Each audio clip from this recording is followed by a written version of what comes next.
Good afternoon. This is Gino Frattallone, and as I have a guest, her name is Beth Lindstrom. See, sometimes we forget to say the last name, but she is very nice lady, and she came to see me, so I can ask her some question why she's running for U.S. Senate, and also I'd like her to tell me a little story. So would you be kind enough to tell me a little story? Sure. Why you're running for U.S. Senate? Sure. Well, I am running because we need somebody who's going to represent the people of Massachusetts and not somebody who's running for president, which our current U.S. Senator is. She's been in more swing states around the country than the states here in the cities and towns here in Massachusetts. So with my background, I'm a mom, I'm a small business owner. I've been the first woman director of the state party, first woman director of the lottery, sat on Governor Romney's cabinet, but I've been involved in 4 startup companies, and I'm a small business owner, so I know what it's like to sign the front of a paycheck. Right. And with all that background, that perspective, I am the best advocate for the people here in Massachusetts, because she's leaving them behind, because when she's running for president, any decision that she makes, it's in conflict with what she should be representing people here. Right. And it's not fair. I'll tell you. I don't think it's fair. It's not, and she should be honest with the people in Massachusetts. Run for U.S. Senate or run for president right away. Yeah. Leave the seat empty. Well, she says she's not running, but it's really being dishonest with the people here. But we can talk about my opponents in the primary if you want to. Well, first I'm going to ask you. Okay, you want to ask me some questions first? Yeah. All right. Yeah, let me see. Okay, we got a few minutes. Okay. You must know your district. Am I correct by now?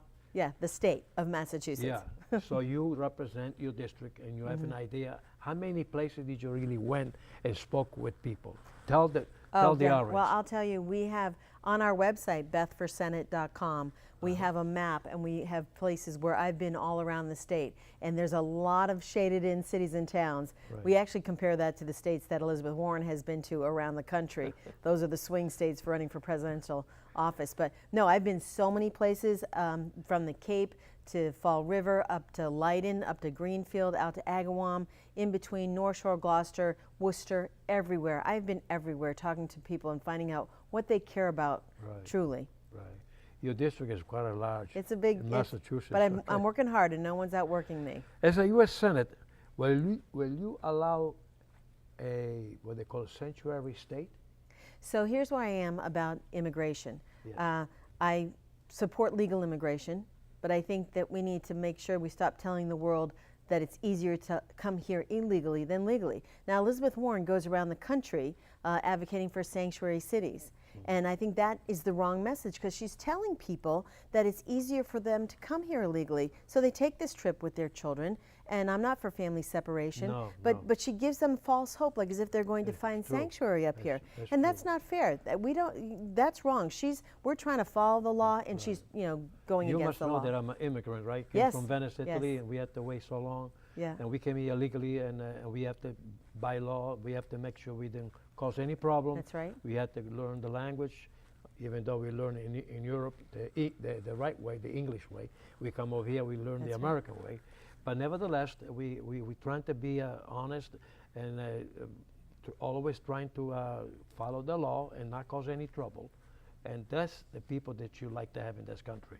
Well, that's right. My great-grandfather came over from Sweden and settled in Worcester behind Holy Cross, and that's what you did, and you created a job, a career, and you worked toward that. Right.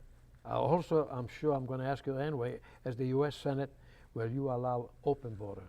I know that. Oh, gosh. Okay.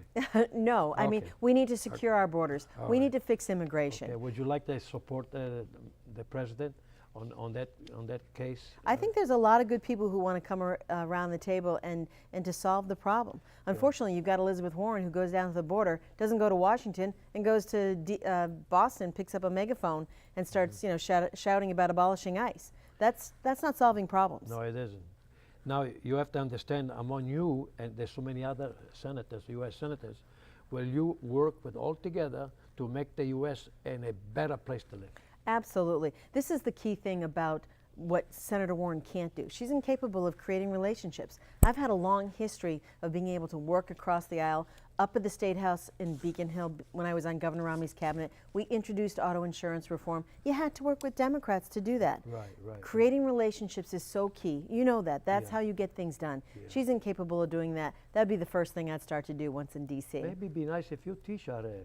Yeah, well, Behave as I'm a good not senator. sure she's a listener. I mean, I don't think she listens to most anybody. She likes to, rev up her followers on Twitter. I think that's her shtick. So The question is, how many places you feel in this country that you can help? Not only Massachusetts, but remember, being a senator, you represent not only the state, but you also represent in togetherness as all the other senators. Will you agree with the opposite sometime, or well, will you have to work together. But here's the Right. thing: Work every together. state has 2 senators. Correct. And those 2 senators should represent the people of that Yes, state. true. So that's the priority. Yes, sir. I think that Elizabeth Warren is out there thinking that she's got to represent the whole country because she's already on her presidential Right. election. But we have a primary September 4th. Correct. And we need to be able to get people involved and get out there. It's the Tuesday after Labor Day. Yes. And I want to talk about my Go my ahead. opponents Go ahead. because we've had a few debates. Yes. But they haven't shown up. We have had 5 debates, they've shown up to 1. The last 4 debates, they didn't show up to. So this is an opportunity to talk about our differences. It's depriving voters of learning who we are and how we conduct ourselves down in D.C. But I want to tell you about the differences between myself and my opponents. Go ahead. Jeff Deal, one of my opponents, he's a career politician. He's run for office 3 times in the last 3 years. And that's a career politician. And career politicians, they actually say one thing and they do another. And he railed against the pay raise and then he actually took it when no one was looking. So to me, this is what sours people on politicians. And if we want to change Washington, we can't send another politician down there.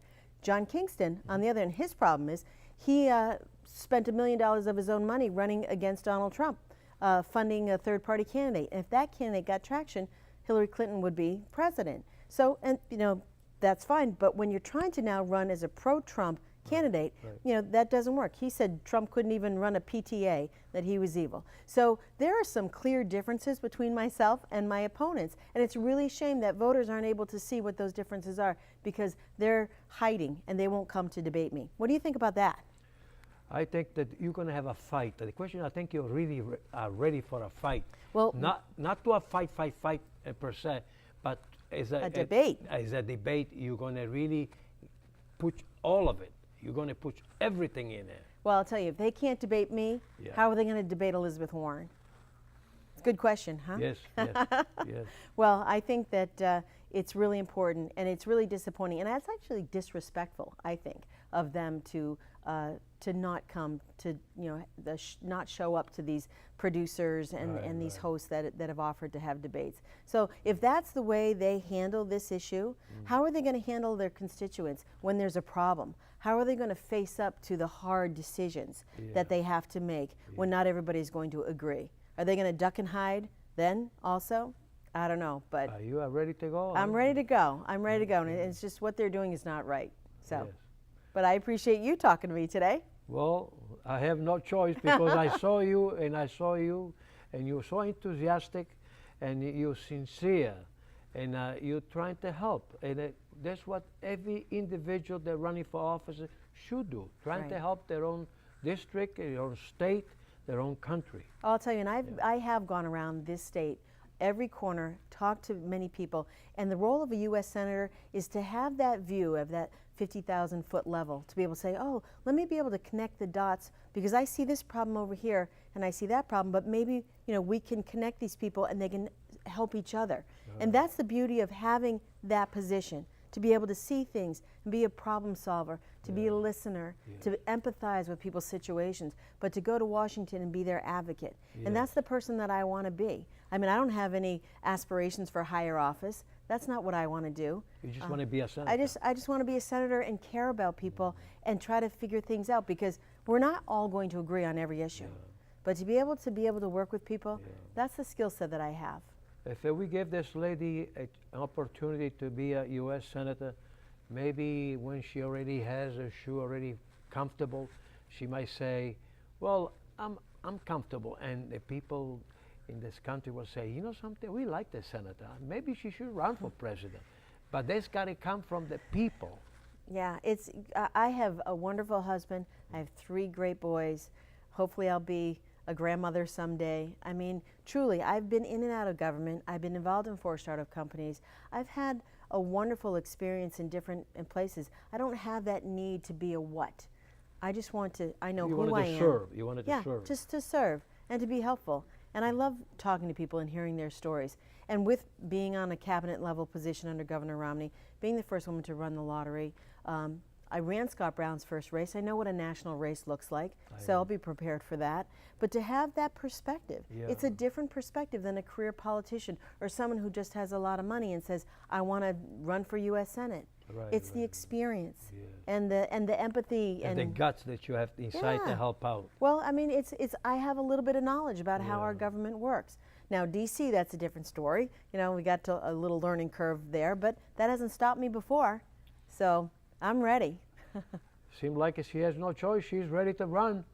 So would you care to tell the people how to get in touch with you? Do you need some help? Yes. Volunteers? So, yeah, we've... Maybe somebody so nice as this gentleman back of me?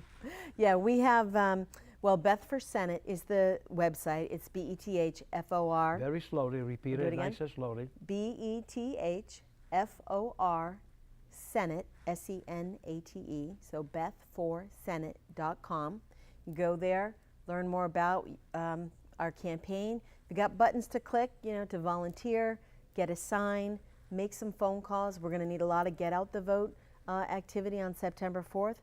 But also, if anyone would like to donate, anything that they can would be appreciated. We take all. I had 0 donors when I started, and now I have almost 10,000 donors. So we are gaining traction and getting people interested. You need also financial support. Yeah. Absolutely. So this is a big race. It is, it's going to matter. It really is. I mean, you look at Elizabeth Warren, who was down in Louisiana last week talking to an audience that she needed to pander to, and she talked about. She said the criminal justice system is racist from front to back. That type of rhetoric is so divisive. And then she has to come back to Massachusetts and say, oh, wait, I didn't mean it. I wasn't talking about an individual. Well, what is she talking about? The desks, the water in the you know, she realizes that these 2 aspirations come in conflict. When she's running for president, she has to be more progressive, farther to the left than Cory Booker and Bernie Sanders, and that leaves us behind. And there's so many people that I've talked to in this Commonwealth that are realizing they're being taken for granted. So I'm giving them a choice.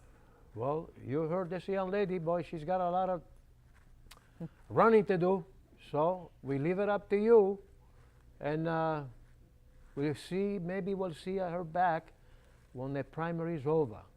Would you like to come back when the primary is over? I'll be back for you, Gino. All right. I'll be back for you. She says she will be back because remember, when you get so close to the primary, I want to see if she means, I think her word is good, though. I'll take the word all the way to the bank, even though I have got no money to put in the bank.